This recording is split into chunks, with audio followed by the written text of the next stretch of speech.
ದಕ್ಷಿಣ ಕನ್ನಡ ಜಿಲ್ಲೆಯಲ್ಲಿ ಮೊನ್ನೆ ಕಾಂಗ್ರೆಸ್ ಪ್ರತಿಭಟನೆ ಮಾಡಬೇಕಾದ್ರೆ ಇಲ್ಲಿಯ ಜನಪ್ರತಿನಿಧಿಯಾದಂತಹ ಐವನ್ ಡಿಸೋಜ ಅವರು ಹೇಳಿಕೆಯನ್ನು ಕೊಟ್ಟಿದ್ದಾರೆ.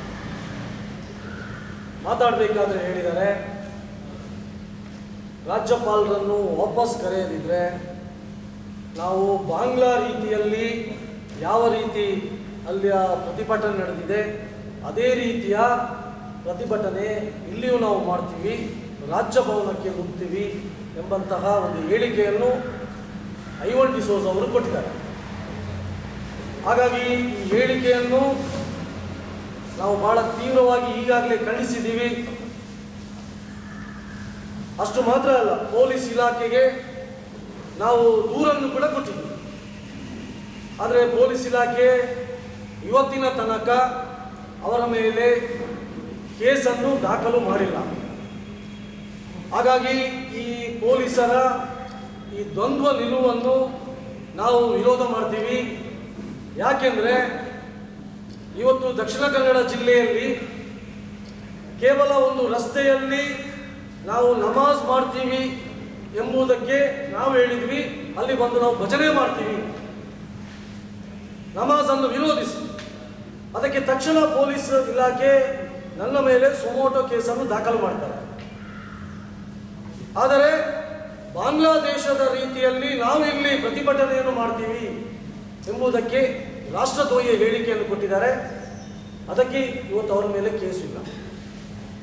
ಯಾರೋ ಒಬ್ಬ ಕಾರ್ಯಕರ್ತನಿಗೆ ತೊಂದರೆ ಆಗಿದ್ದಾನೆಂಬ ಕಾರಣಕ್ಕೋಸ್ಕರ ಇಲ್ಲಿಯ ಶಾಸಕರಾದಂಥ ಹರೀಶ್ ಪೂಂಜಾ ಅವರು ಬೆಳ್ತಂಗಡಿ ಠಾಣೆಗೆ ಹೋದರೆ ಅಲ್ಲಿ ಹೋಗಿ ಇದನ್ನು ಪ್ರತಿಭಟಿಸಿ ವಿರೋಧಿಸಿದರೆ ಇವತ್ತು ಅವರ ಮೇಲೆ ಪೊಲೀಸರು ತಕ್ಷಣವಾಗಿ FIR ದಾಖಲು ಮಾಡ್ತಾರೆ.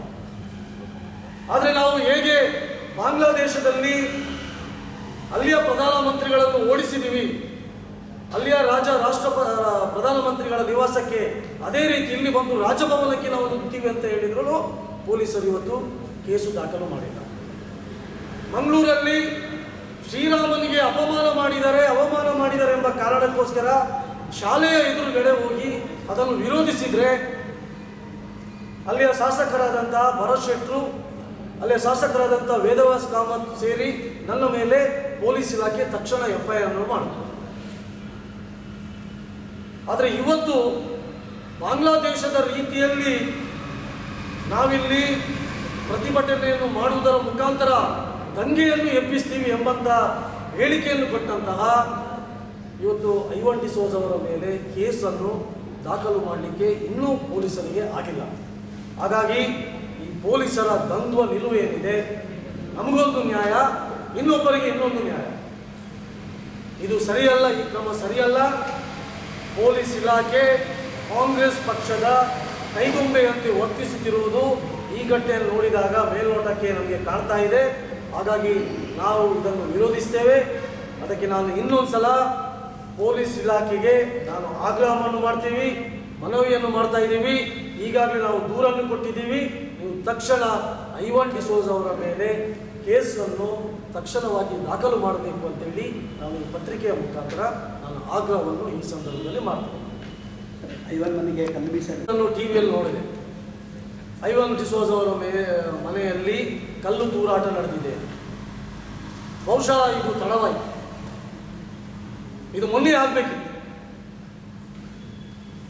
ಕರಾವಳಿ ದಕ್ಷಿಣ ಕನ್ನಡ ಜಿಲ್ಲೆ ಎಂಬುದು ಇದು ರಾಷ್ಟ್ರವಾದಿಗಳ ಜಿಲ್ಲೆ, ರಾಷ್ಟ್ರಪ್ರೇಮಿಗಳ ತವರು.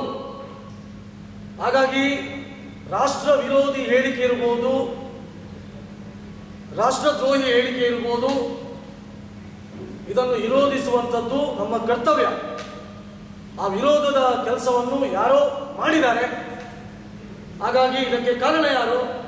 ಇಲ್ಲಿಯ ಜಿಲ್ಲಾಡಳಿತ, ಇಲ್ಲಿಯ ಪೊಲೀಸ್ ಇಲಾಖೆ. ಇವತ್ತೇನಾದರೂ ಐವನ್ ಡಿಸೋಜ ಅವರ ಮೇಲೆ ಕೇಸ್ ಹಾಕಿದರೆ ಇವತ್ತಿನ ನಿನ್ನೆಯ ಘಟನೆ ಇದು ಆಗ್ತಾ ಇರಲಿಲ್ಲ. ಹಾಗಾಗಿ ರಾಜ್ಯ ಸರ್ಕಾರ ಇನ್ನಾದರೂ ಎಚ್ಚೆತ್ತುಕೊಳ್ಬೇಕು.